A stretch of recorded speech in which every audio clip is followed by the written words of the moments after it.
Hi, everyone. I'm Sarah Mae Lindsay. I'm a co-chair of the CSA's Animals in Society Research Cluster here in Canada, and I'm really happy to welcome this panel. This is my second year and the second year of our incredible international conference, and it's growing. And we are very, very pleased to have the PSA here with us for this session. We have three amazing scholars with us who will be sharing their work. And we've also, for this session, we ask that you put your questions into the chat. And we're going to try to look at them after each presentation rather than at the end. You should also note that this whole session is being recorded. So some of the sessions will be available to view afterwards, after the conference is over. So that's a really cool feature. So I would really love if you direct your attention to our first presentation by Hanna Mamzer. And if I am terrible at pronouncing any of these beautiful names, I apologize in advance. But Hanna is going to be speaking about her topic is agency taken away, vegan diets for companion animals, which is very interesting for anyone who shares their lives with companion animals. The question of being a vegan and and what do the companion animals in your life consume? So I'm really looking forward to this talk. So I'm going to hand it over to Hanna now. And if anyone has any questions, keep them in the chat so we can focus on Hanna's presentation. Thank you. Thank you very much. And I guess at the beginning, I would like to say on behalf of the whole section of interspecies relationships of Polish Sociological Association that we are very happy to be here with you guys. And thank you very much for inviting us and allowing us to present our presentations. This is a great honor for us, and we are really happy to be with you. And I am a psychologist and sociologist and vegan myself. But the question, and I share my life with of course, dogs and cats. So you may unfortunately hear them if they decide to participate in the talk. So I apologize, but then we just basically have to listen to them for a second. But anyway, the question that I wanted to address in my presentation is basically that the whole presentation is basically one big question. And the question is how we should approach the issue of feeding companion animals, especially if we are trying to follow this vegan attitude and we apply vegan attitude. And then how much are we really allowed to impose this attitude over animals that we share lives with? And of course, we have all these kind of surrounding moral and ethical dilemmas about, how to preserve animals, how to take care about animals, how to look after our own animals, and is this really ethical to feed companion animals who are carnivores with vegan diets? And I wanted to talk also about this, or I wanted to discuss with you also this issue, because I see this relatively strong trend in Poland. And also it kind of rings a bell because the persons who are acting as main country pro-animal activists, they openly admit that they feed their companion animals with vegan diets. And I'm also thinking about what kind of consequences this may create if someone who is a role model and who is looked at promotes these vegan diets to carnivores. So this is, of course, the big set of the questions and ethical and moral issues that can be discussed here. Following, I guess we should start from definitions, and the first one would be what veganism is, and I would follow here the definition from British Vegan Society, which says that veganism is an attitude, and this is the attitude which is focused on eliminating all types of animal exploitation in terms of using animal products in everyday life. And if we are talking about this very broad definition, then of course in this definition we also fit feeding companion animals, how we should feed these companion animals that are sharing lives with us, if we want to eliminate the animal exploitation. If this is the attitude and we present this attitude, it of course composes emotions, behaviors, and cognition and cognitive opinions. So in case of the humans, it works in a little bit in different way than if it works in case of the animals that we share lives with.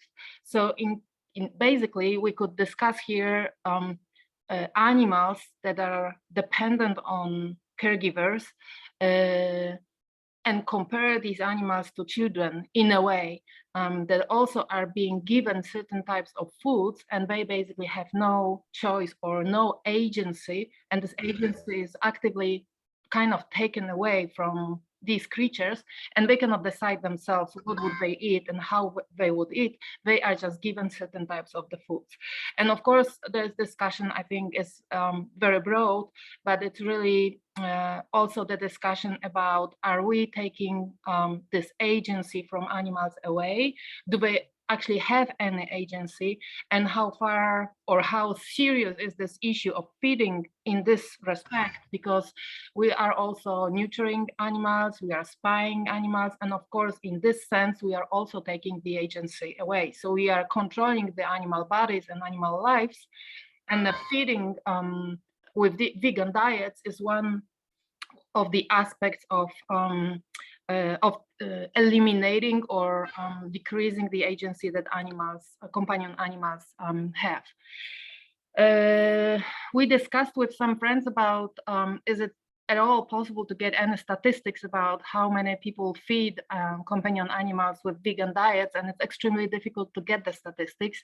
But I found one of the articles which I think is worth to be referred to in this presentation, and this article is relatively new. It was published in 2019, so it's kind of fresh, and it was the sample on which the authors made the whole project, the whole research was relatively big, because they have managed to reach almost 4,000 people. So this is relatively big sample, and we can really relate to the numbers that we are presenting here. And according to the research that they have done and the numbers that they have obtained, this is not a marginal issue. So speaking about vegan diets for companion animals is not marginal issue at all. If we look at the statistics in general, these are the statistics from United States, showing how many companion animals we kind of keep in our houses, and you see the number growing gradually. It's growing, and the last numbers that we see here on this graph, this is almost 70% of households would share the household with some kind of companion animals. Out of these companion animals, we have the biggest number of freshwater fish, but we are of course not going to talk about freshwater fish, but then the next numbers are cats and dogs. And we see that these numbers are really, really high. So even if we are talking about small percentage, relatively small percentage of animals that are being fed with vegan diets, this is in fact a big number of animals that are being treated this way. So of course this question, is this correct? Is this good for the animals? What kind of health consequences it creates becomes quite serious question. And in general, statistics about veganism are difficult to be obtained, not only in terms of how many people feed animals with vegan diets, but also how many people follow the vegan attitude themselves. These research are very, very difficult to obtain. But speaking about the article that I'm referring to, the authors indicated that among pet owners, the percentage of vegans was much higher than in average population, and they would account this for approximately 12% of pet owners in the sample population. So So it's quite quite a number, and especially if we refer this to the population of the United States as such, and we calculate the numbers, then it appears that it may be the number may be as big as 20 million vegetarian and vegan pet owners in the country, speaking only about United States. So of course, if we proportionally enlarge this by the numbers and compare United States with the whole worldwide population, then we would get probably much higher numbers, and then we see that this is not marginal issue at all, and it becomes quite an issue in general. So so I think it's worth to look at the statistics, how many people really feed their animals with the vegan diets. About this vegetarian dilemma I have mentioned at the beginning, and this is this dilemma which is focused on how should I behave, or how should I feed my animals if I'm feeding myself with vegan diet, and if I follow this vegan attitude in general in my daily life. And many people who are facing this dilemma, they on one hand feel some kind of like a guilt, internal conflict, because they cannot really balance between how to treat animals and how to follow their own choices and beliefs about vegan diet being or vegan attitude being proper to be followed in general in life. So this internal conflict becomes quite an issue also for many people in terms of creating psychological tension. On the other hand, looking at the nutrition or looking at the nutrition's opinions and looking at veterinarians' opinions, it's difficult to find evident articles that would say that vegan diets are would cause health harms to cats and dogs, the carnivores that are living with us. Although certainly it's much more difficult and much more dangerous for the cats than for the dogs. In case of the dogs, the veterinarians indicate that they can more easily adapt to the vegan and vegetarian diets, and it's as not obligatory carnivores, they can live on these diets, but for the cats it's much more difficult, and they have to be very, very closely monitored because of especially of the functioning of kidneys and the liver. So basically for the cats, it's not being advised to feed them with vegan diets. Looking at the vegetarians' sort of advices and vegetarian veterinarian point of view. So looking at the health looking at the health of cats, we should basically avoid vegan diets and leave them on the meat product based diets. The survey that I'm talking about, and I think was quite interesting because it really may be treated as something would reflect the social trends. This survey was online survey was conducted in English, also internationally, basically in English speaking countries. It was available for 135 days, and it was online, and it was promoted actively among many groups, but not specifically in the vegan groups. So the authors wanted to avoid the bias towards the vegan groups being dominating the sample here. And the survey participants comprised of 51% of dog owners, 16% of cat owners, and 33% of persons who would own both cats and dogs. And out of the pet owners, 84% reported eating an omnivorous diet. 6% of respondents would report vegan diet. Also 6% reported vegetarian diet, and then pescatarian diet of 4% of persons. So looking at these numbers and comparing them with general numbers that we know about popularity of vegetarian and vegan diets, I guess they correspond with the statistics that we basically know and we treat as true for the society as such. My dogs are discussing now. Sorry for this. So here is a graph, and we have illustration here how many persons actually would feed their animals with vegan diets, and you see that the red color represents meat-based diets being fed to animals. The green one is plant-based, and yellow is marginal here and is vegetarian. So I'm not going to talk about vegetarians, but you see that the persons who themselves are vegan, they tend also to kind of to feed their animals also with vegan diets, and this is 27% of respondents who would say that they actually feed animals with vegan diet. And we are talking here about the dogs, which is less problematic than cats. Here we have 10% of respondents who are vegans themselves, and they admit that they would feed, I mean, they do feed actually their cats with vegan diets. So this is about the facts. But if we ask people what will they do if they have choice, if they have diets that they are sure about, that they can be sure that the nutrition is proper for the animals, and the diets that are suggested or recommended by veterinarians, then the proportion changes.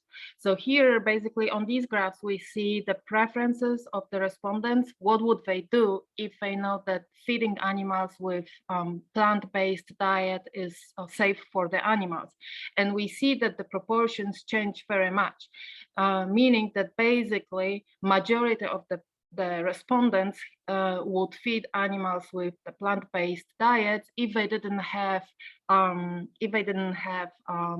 questions about nutrition, if they were sure that the diet is safe for the animal.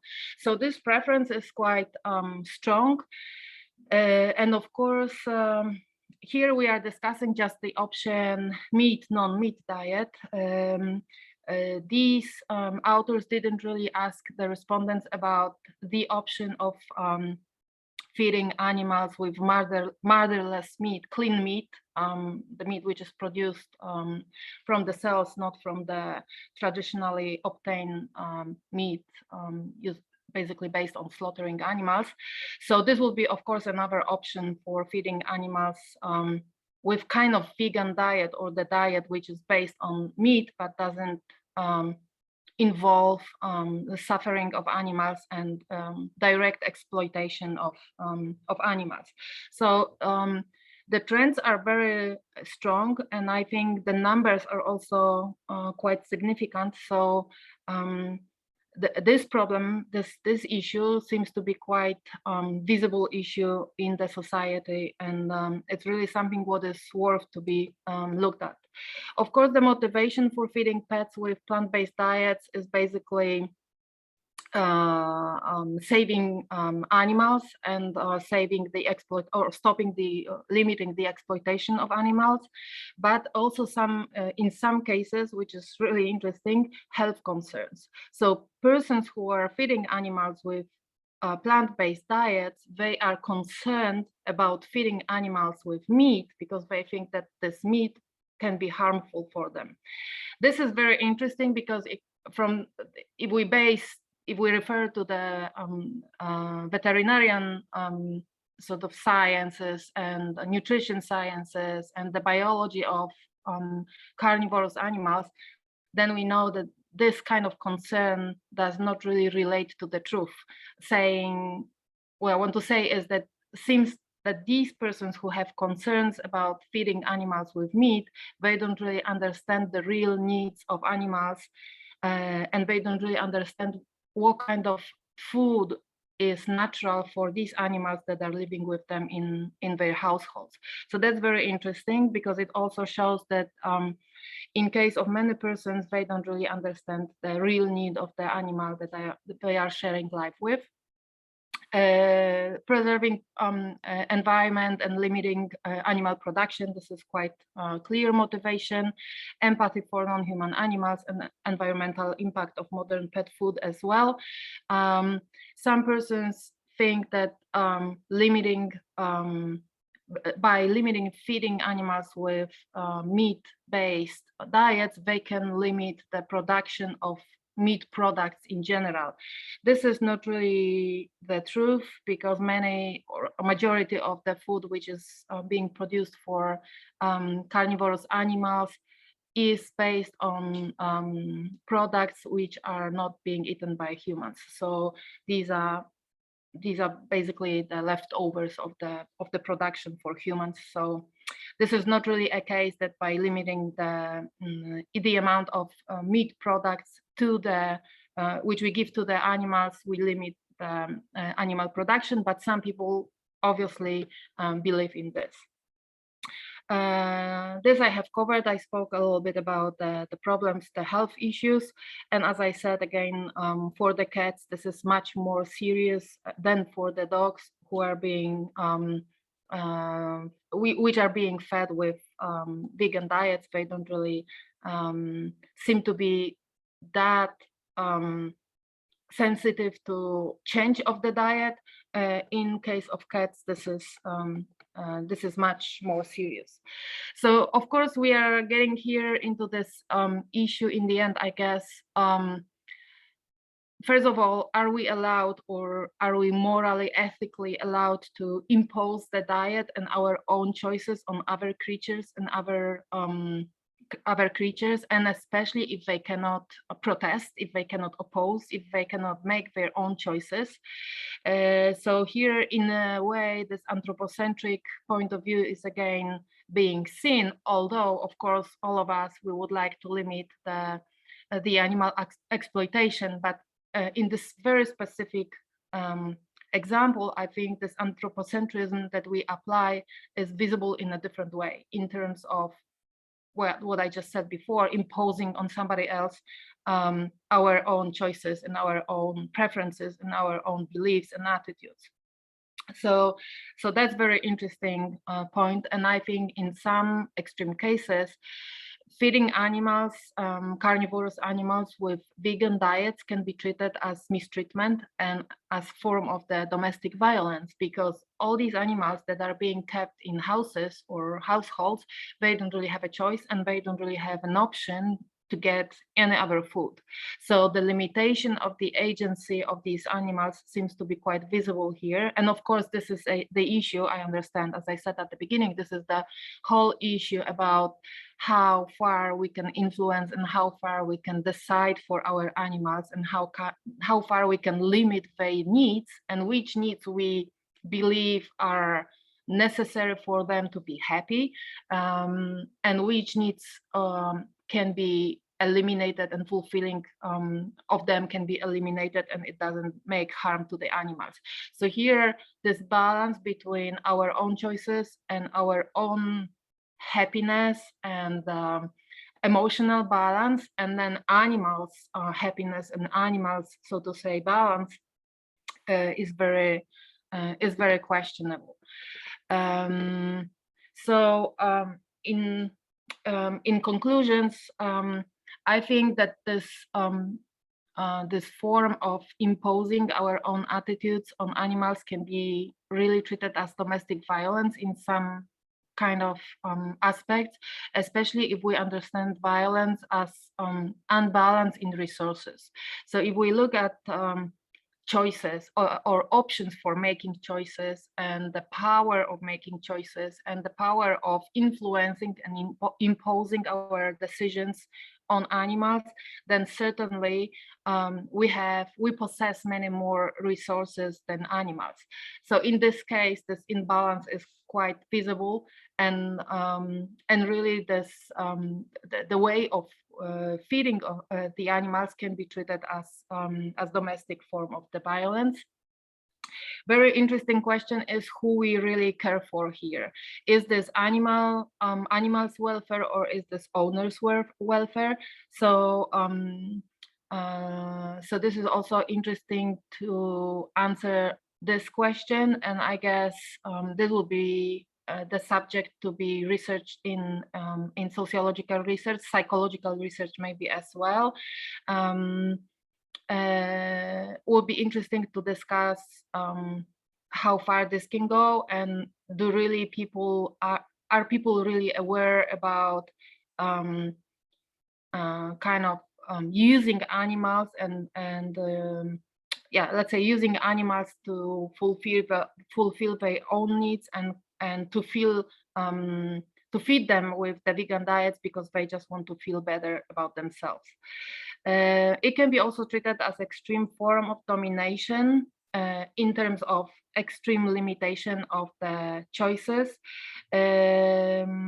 But another option that it's worth to be discussed and also is a big issue is producers' responsibility, because obviously seeing the trends and seeing that the trend of veganism is growing, producers responded to this, offering vegan diets, vegan foods for animals, and how far they can be accounted for responsibility for offering on the market the food which is not proper for the animals.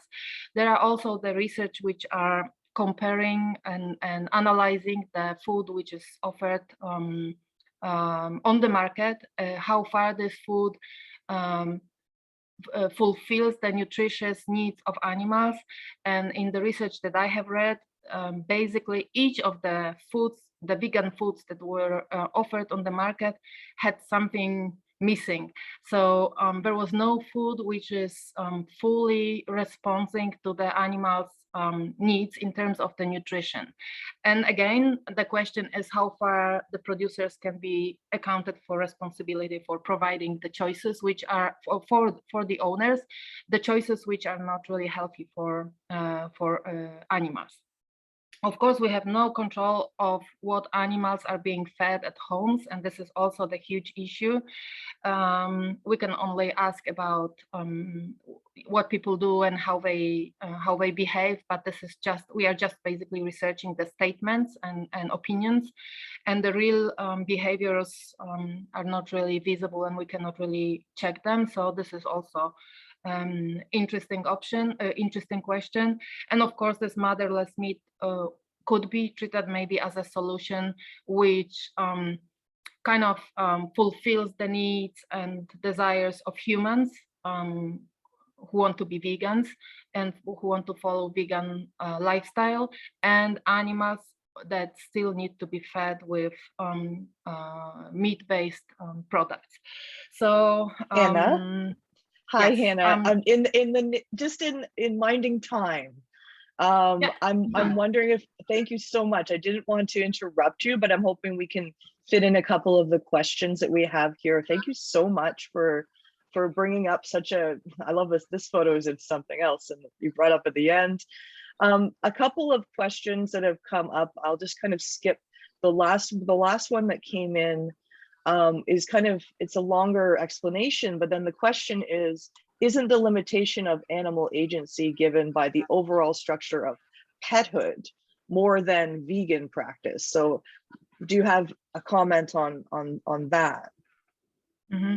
Well, I agree absolutely. And, you know, I think that the best comment to this question or to this comment is Zoopolis by Bill Kimlicka and Sue Donaldson, who say that we basically keep animals in our households for ourselves. So this is the limitation, and this is also the exploitation. And of course, we argue that we save animals, we argue that we keep homeless animals, and we try to save them, and this is why we keep them. But in general, the system, I absolutely agree, the system is set at this moment, present moment now, in a way that we exploit animals and we limit their agency. And as I said at the beginning about the reproduction possibilities and spying and neutering animals, this is the other example of limiting their agency as well. And I think I'll just, the other kind of conversation, or one of the wonderful conversations that was going on in the chat was kind of the idea of human children. And so the conversation that goes on, the dialogue about should you enforce or force your human children to follow a vegan diet if you personally feel that way. Like, should you provide options for them to choose their own path, or should you, make it clear from the get-go that this is the kind of lifestyle that you are hoping for them and providing them with. So the question of human children, and a lot of the case, especially in, some research shows that multi-species families, there definitely is an idea that non-human children are also thought of that way. Not necessarily the species line is in some people's lives is quite vague and is sometimes erased. So that's another kind of connection that was brought up. I thought that was intriguing. So I know it's probably a whole nother presentation, but Yes, but thank you for sharing. I think that we'll move forward, and I'm hoping we have a little bit of time if there are additional questions that kind of come out at the end as we listen to the other presentations. We can come back to you, Hannah. Thank you so much for that. So I wanted to introduce Krzysztof. Krzysztof, and I'm going to try your last name, Krzysztof. Krzysztof, and my eyes are terrible. I'm going to say Niedziałkowski. How close was I? A little bit? Okay, wonderful. Yeah, you pinned it, yeah. Oh, yes, okay. If I go slow, sometimes I can get it. They're close to it anyways. Krzysztof is going to be speaking about, his title is Controversies Around Animal Agency. So we're going to be continuing this conversation of animal agency, but this is in wildlife conservation programs. And we're looking specifically, I see here, about evidence from Poland. So that's really intriguing to hear about that part of our world. So Krzysztof, well, same kind of idea. We're going to try to fit in a few questions after your presentation, Krzysztof, and if we have more time, we can discuss more things as a group. So thank you so much. So please go ahead. Thank you very much. First of all, I would like to say that I'm very happy to be a part of this wonderful conference. Thank you for inviting us. I would like to talk about animal agency and in the context of wildlife management. And by animal agency, I understand this ability of animals to make things happen, to make way in the world, to perform subjectivity, meet their needs, such as seeking food, reproduction, choosing a place to live. Usually in studies on animal agency, these studies focus on micro levels, so either individuals or groups of animals, mostly pets or wildlife in captivity. And I would like to offer a bit of a more macro approach, structural approach that would look at the politics that contributes to the space for agency of animals. And the inspiration for my project came from a series of protests against wildlife management measures in Poland over the last couple of years, specifically pointing to and protesting against lethal control of different species of animals. And these debates, these protests were heated enough to attract some attention of international media. Just a few words of introduction, especially for those outside of Europe. Poland is located in Central Eastern Europe. It's a post-socialist country since the 2004, the member of the EU, with relatively well-preserved biodiversity and some charismatic species still roaming around freely. The approach to wildlife, probably as in some other locations, traditionally has been very utilitarian. They've been treated as a source of meat, fur, fat, and other body parts considered food, clothing, or for medicinal purposes. They also provided hunting experiences, trophies, and also some aesthetical values. Some of them were viewed positively, such as ungulates as game, or negatively, for example, predators. And they were managed by specific social groups, landowners, hunters, farmers, which included the lethal control, feeding, and breeding. So my research questions were, what were the roots of the recent social conflicts over wildlife?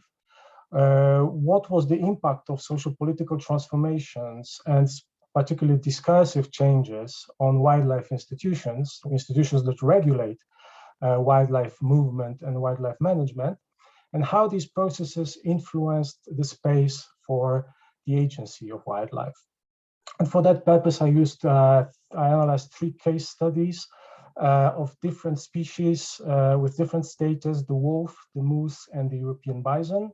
The first traditionally persecuted, the second one treated usually as a game, and the third one considered a symbol of nature conservation, a protected species. And I collected my data through desk research, semi-structured interviews, and participatory observation. In terms of theoretical background, my background is in legal studies, so I'm very much drawn to institutionalism and analysis of rules and how they come by, how then they influence the social processes. So institutionalism, particularly historical institutionalism, was an important reference point for me. I also used the literature on the impact of discourses on policies, especially environmental policies. Some political literature on advocacy coalitions, and also literature on environmental governance and human dimensions of wildlife management. Now I'd like to move on to the cases. I'll start with the wolf, and I'll provide you a historic background of the management of these species. So after the Second World War, the Polish government decided to start an extermination program, providing rewards for the killed wolves. And this proved quite effective. The population was reduced from around 1,000 animals to less than 100 over 20 years. And then in mid-1970s, it was decided that some modest level of protection should be granted because of the some ecosystem functions that wolf played, and it became a game species who could be hunted only by hunters, and that stopped the decrease of the population. So dominant groups within that period were hunters, foresters, and game biologists. And the dominant way of seeing the species was that it was a vermin that posed a threat to livestock and decimated game animals that hunters bred for hunting. Here you can see the effects of this policy, isolated patches in which wolves were allowed to live in the eastern part of the country. And you can also see how the numbers of wolves dropped as a result of extermination action, and then improved a little bit after the game status was introduced. This arrangement lasted until the 1990s. In 1989, the democratization process started in Poland, and new environmental NGOs became active, and wolf protection was one of the main issues on the agenda. And through collaboration with wildlife biologists, the NGOs managed to create a new vision of wolf as a crucial part of ecosystems, and its impact on game density was to be viewed as something natural and should be viewed positively. And they also, through different sorts of lobbying, managed to convince policymakers to protect the species, and this happened in 1998.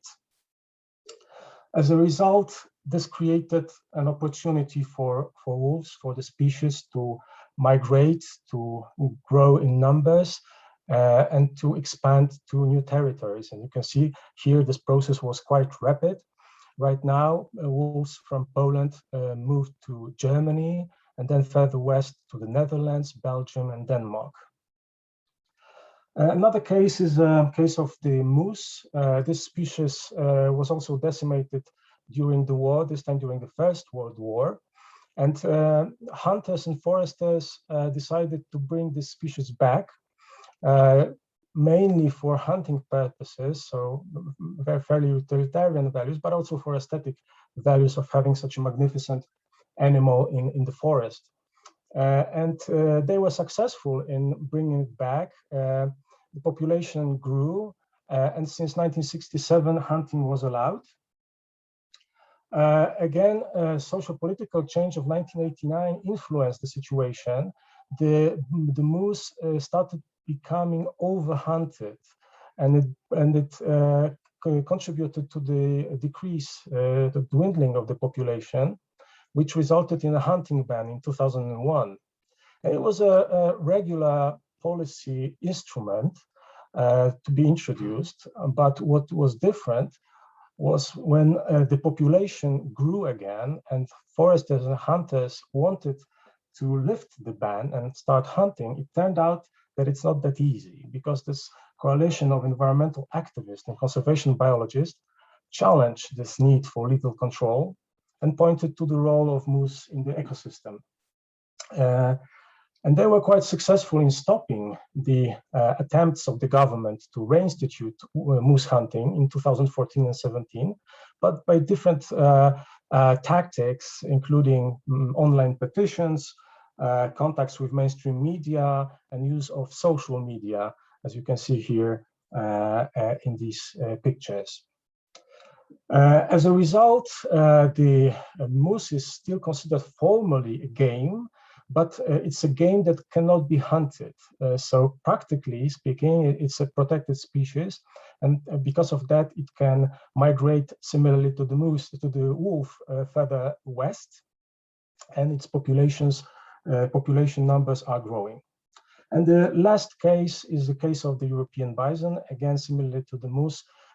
This species was practically went extinct after the First World War and had to be reinstituted based on a couple of animals that left in the European zoos and breeding enclosures. So there were just a couple of animals that were brought to Poland and bred, and because of that, the population started growing. And it was considered a huge conservation success. The dominant discourse behind it was that bison is a king of the forest, a symbol of nature conservation, that will always remain a subject of special care and attention, particularly because of this genetic bottleneck that it went through, but also due to the changes in the environment and growing anthropogenic pressure. Dominant groups here were breeding specialists, veterinarians, foresters, and wildlife biologists.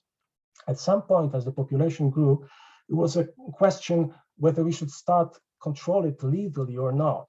And there were different perspectives among groups involved.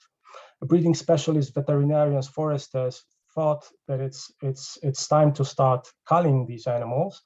Wildlife biologists thought that it's like shooting at the monument, so it shouldn't be done.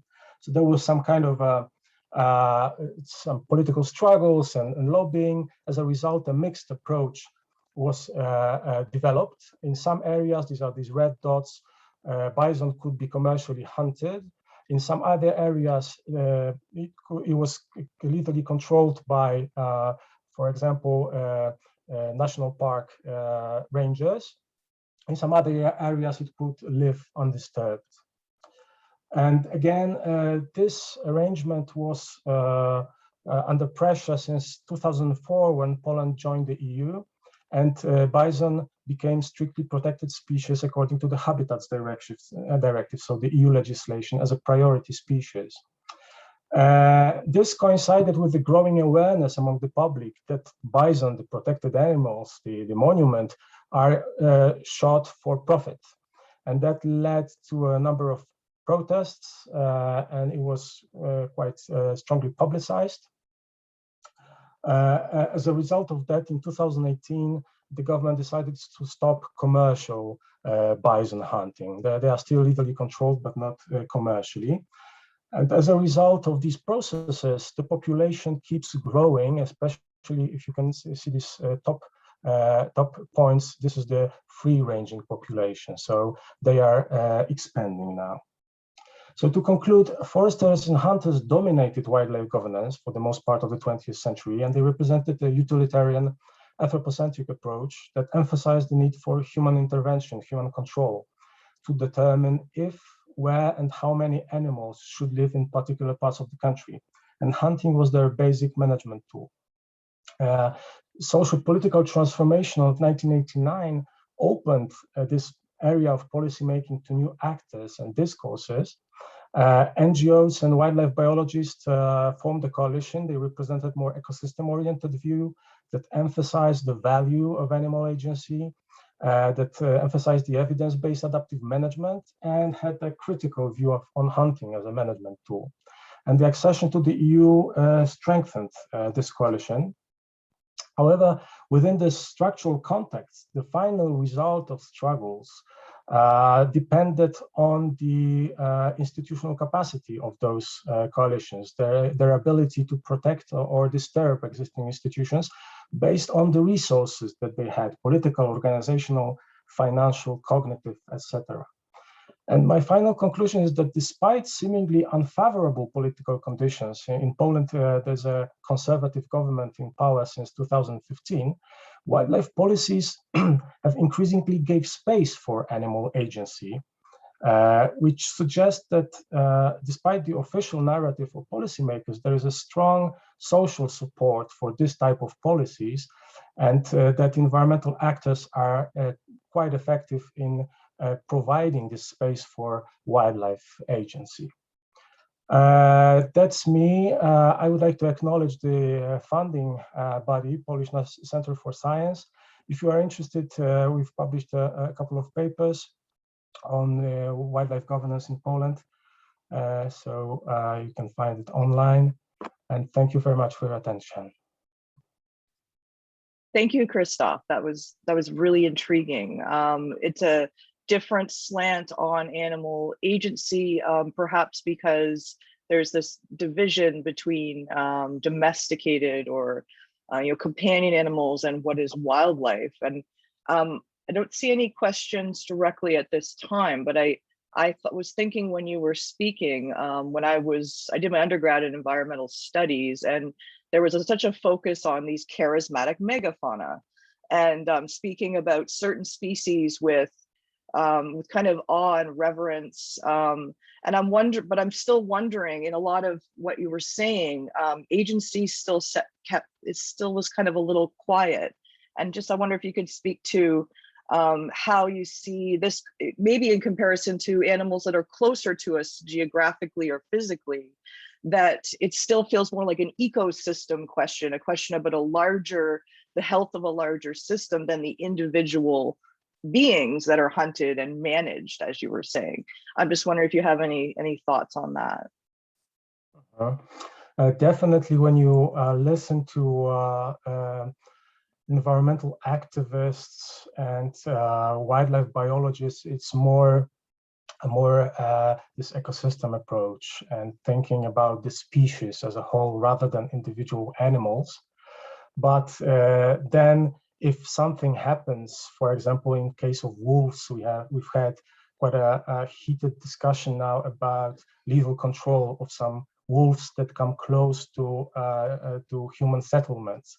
So then it becomes personal, and then it becomes about a particular animal that comes close to your home and sometimes has already a name among local communities, or a particular bison that is visiting a village and has some characteristic feature and is named after this feature. So then it's become much more focused on this individual level. So I don't think there is that much of a division between those levels. It's more like when you discuss on the level of policy and management as such at the national level, it's easier to focus on those ecosystem narratives. However, but when you then move closer to the local level, individual level, then these categories connected with animal welfare come in.